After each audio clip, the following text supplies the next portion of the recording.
Hi, I'm Lyon, leader of PwC's National Economics and Statistics practice, and I'm joined today by Karl Russo, director in the practice. Today we'd like to talk about the use of tax policy to help improve the economy when there's an economic downturn and help speed an economic recovery. The current economic recovery has been going for more than 10 years and is the longest economic expansion in U.S. history. And the length of the economic expansion says nothing about an imminent recession, but it is still useful to think about what government policy tools are available.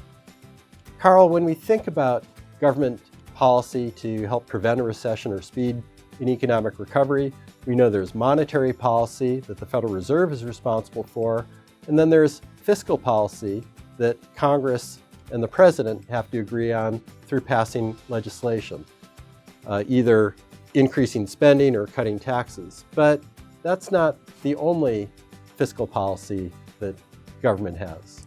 That's right. A good deal of the response to a recession is involved in what are called automatic stabilizers, which is countercyclical policy that happens as a result of existing features of legislation. So on the spending side, you can think about if unemployment rises, there'll be increased payments for unemployment insurance, or maybe there'll be increased food stamps disbursements, or more eligible people for Medicaid.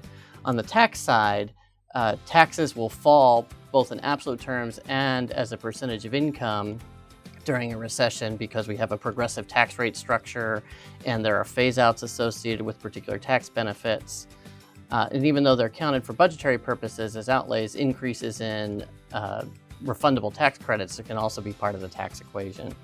And for fiscal years 2009 to 2012, CBO estimated that this was about 1.7% of GDP. So there's a lot of money involved here, and about 2/3 of that was on the tax side.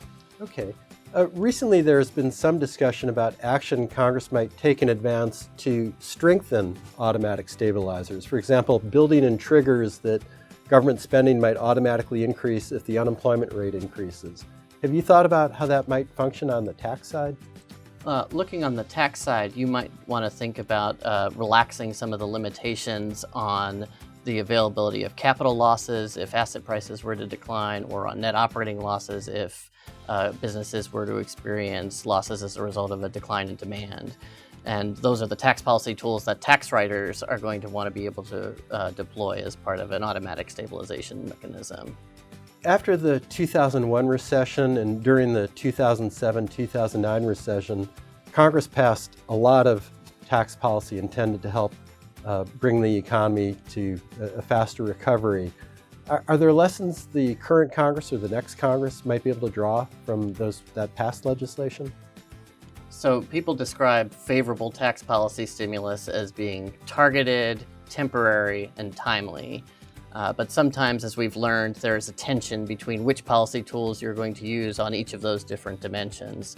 And so whether something is well targeted may depend on the particular causes of the recession. And so if you're trying to stimulate either consumer demand or business investment, you will think differently about which tax policy tools you'll employ. And also, you'll have to come to an agreement between Congress and the President on those proposals, and that might be in tension with the timeliness of an automatic stabilizer, which doesn't require that action. Okay, well, Karl, thank you for joining today, and thank you for listening. Please join us again next month.